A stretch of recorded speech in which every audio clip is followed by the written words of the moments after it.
E esse é o primeiro vídeo de um quadro diferente aqui do canal. Eu não vou ficar desenhando, eu não vou ficar dando macete de desenho, eu não vou ficar mostrando gibis da minha coleção, mas a gente vai só conversar de boa, assim, informalmente, dos causos das histórias em quadrinhos.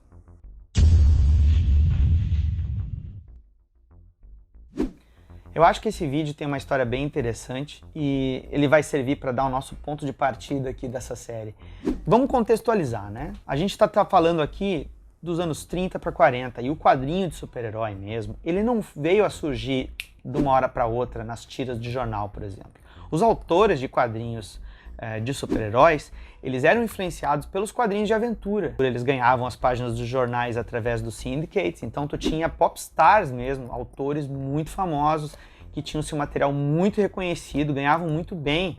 Tu tinha Milton Kenneth, tu tinha Alex Raymond, tu tinha Harold Foster. Um bocado de caras criaram, bem dizer, uma geração de novos artistas influenciados pelo traço deles. A gente está falando também de uma época, principalmente na Era de Ouro, tu tinha o pós-depressão. E se o moleque soubesse desenhar, mesmo que ele não tivesse formação artística, ele metia a cara. Porque as editoras que estavam surgindo, editoras essas que inclusive muitos dos donos delas, eles fizeram parte da máfia, eles tinham investidores que eram mafiosos e que no momento que acabou a lei seca, acabou a contravenção, né, eles precisavam regularizar os negócios da família. E tem muitas editoras que acabaram virando editoras muito sérias, mas que começaram ali publicando material pulp e tudo mais. Editoras que até hoje estão aí, né? Muita gente que gostava de desenhar, que tinha aptidão, que começou a meter a cara nessas editoras pequenas, editoras bem pequenas, começaram a, inicialmente tentaram, né, vender o seu material de tiras, de personagens próprios para jornais, só que como eles eram completamente amadores e inexperientes, eles não conseguiam muito espaço. Mas, né, as editoras, ávidas por um material exclusivo, que não era o que era publicado nos jornais, estavam comprando esse material a rodo e encomendando. Will Eisner, ele estava com seus 19, 18 anos e ele montou com Jerry Eager a Eisner e Eager Studio, que era um estúdio pequeno, onde eles criavam séries de quadrinhos para diversas editoras, às vezes tiras de jornais para jornais bem menores. E o próprio Eisner tentava criar vários pseudônimos para poder colaborar com várias empresas, sem ficar aquela sensação de mal-estar, de que, pô, tu tá desenhando pra minha editora e tá desenhando pro meu concorrente, esse tipo de coisa. Paralelo a isso, a gente vai citar outro nome aqui. Nós vamos falar dele, o rei Jack Kirby, ou Kirby. O Kirby já estava com seus 18 anos trabalhando em animação dos irmãos Fisher. Os irmãos Fisher, caso você não saiba, eles criaram uma técnica chamada rotoscopia. Sabe a Branca de Neve, Sete Anões lá? Não foi o Walt Disney que criou isso, foi os Fisher. Eles usavam no desenho da Betty Boop, eles usavam nos desenhos do Popeye, que inclusive tem mão lá, tem traço do Kirby, né? Na época que ele trabalhou no estúdio, tinha muito disso, de captura de imagem real e a fusão no desenho 2D. Só que o Kirby logo ele sai lá do estúdio, ele enche o saco, porque ele queria trabalhar mesmo com ilustrações e quadrinhos. E o trabalho de animação, todo mundo sabe que por mais mágico que seja, ele é muito braçal, né? Mal sabia ele, porque ele acabou indo trabalhar com tiras.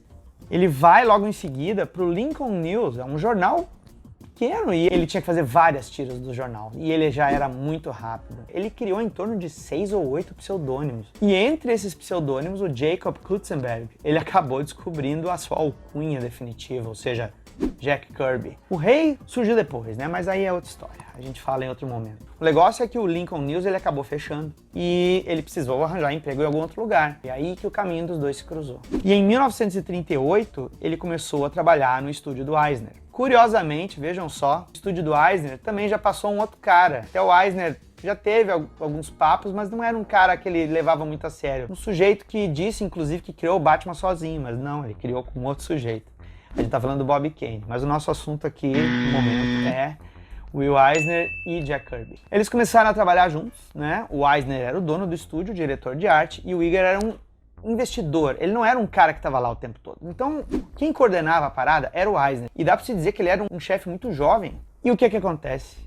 Vocês já foram em rodoviária? Eu não sei como é que é a rodoviária de cada cidade, mas pelo menos aqui em Porto Alegre, o banheiro da rodoviária era bem cuidadinho. Não tô dizendo que ele era inteiro ou que ele tivesse caindo aos pedaços, nada disso. Mas tinha uma pessoa lá que ficava limpando o tempo todo, limpando as pias e tudo mais, e aí tu ia lá, pagava, né, uma taxinha para poder usar o banheiro, sempre cheiroso, né? Tá falando de prédios comerciais de Nova York, cada andar tinha um banheiro para os inquilinos, locatários, né, e pessoas que estavam visitando os prédios usarem, e tinha pessoas que ofereciam toalhas limpas para a pessoa lá, né, lavar suas mãos, porque tem que lavar as mãos, entendeu? Não pode deixar lavar a mão. Lava sempre a mão, lava a mão. E aí, no prédio onde o Eisner tinha a sala comercial dele, que não era muito grande, ele, o Kirby e os outros desenhistas que trabalhavam no estúdio utilizavam o banheiro do andar deles. Mas o prédio inteiro tinha um acordo com a máfia e pegou toda a logística dos banheiros daquele prédio. E o Eisner estava ficando meio injuriado, porque o cara já estava pagando aluguel ali, né, com o faturamento do estúdiozinho dele, e ele tinha que pagar a taxa para poder usar o banheiro, e as toalhas não estavam vindo limpas, elas estavam vindo encardidas, elas estavam vindo com manchas, sabe-se lá do que, né? Então ele achou o serviço muito capenga, e naquele mês ele não resolveu pagar. Acontece que o cara da máfia mandaram um brutamontes lá no prédio para cobrar do Sr. Eisner porque que ele não tinha pago a sua taxa para usar o banheiro. E aí chegou aquele cara que tem mais ou menos, devia ter isso são uns relatos do Eisner e do próprio Kirby, né? O cara devia ter o quê? Uns 2 metros de altura, um baita de um armário lá. Chegou, conversou, né? Chegou, eu não diria conversou, ele deve ter chegado já intimando, né? Porque, pô, um sujeito desse tamanho pra ir lá e fazer cobrança, essa é uma velha história. Mas, cara, o Eisner sempre foi um sujeito intelectual, estudioso, miudinho. Não que o Kirby não fosse miudinho também, mas, cara, o Kirby era muito birrento. O Kirby era mano, velho. O cara era das quebradas, o cara tinha os parça dele, que inclusive ele se inspirou para criar a gangue da Rua Yancey, né? Quem é fã do Quarteto Fantástico tá ligado. Mas o Eisner era um cara pacífico, o cara não era um cara de briga, ele sempre foi um cara de diálogo. E ele tava lá, né?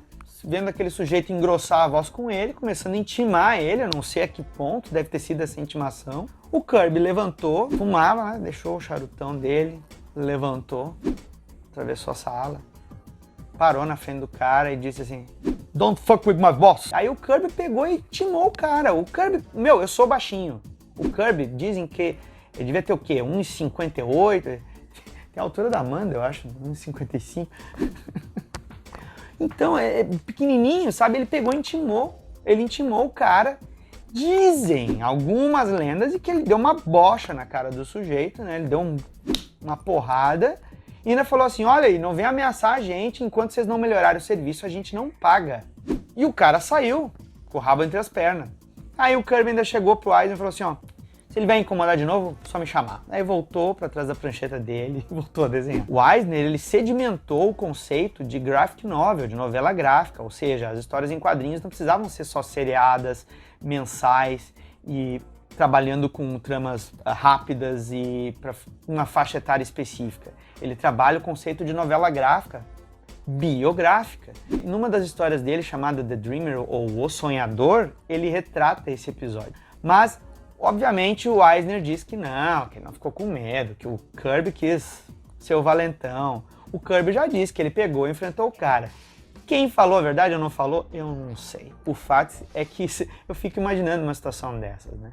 Eu aqui no estúdio, por exemplo, volta e meia, a gente tá aqui, né, conversando. A gente tem causos muito interessantes também, mas com certeza não teve ninguém cobrando a gente por toalhas limpas ou não. Cara, eu adoro a história das histórias em quadrinhos. Eu tô preparando outros aqui que as histórias são absurdas, tem muita coisa legal que eu pretendo compartilhar com vocês aqui. Falando em compartilhar, se tu gostou, curte, espalha o link por aí, põe nas suas redes sociais, comenta desse vídeo. Inscreve-se no canal, ativa esse raio de sino que às vezes nem avisa quando tem vídeo novo, mas tá lá, ativa, né? Vamos ver se vai funcionar. E caso tu esteja apaixonado pelo conteúdo do canal e tu quer ver a continuidade dele, seja membro, ativa ali o conteúdo exclusivo que você tem acesso, tornando-se um membro oficial do canal. E caso isso não seja possível agora, de boas, assista com a gente, compartilha, se inscreve, isso já é demais, tá? Muito obrigado, gurizada. Ufa.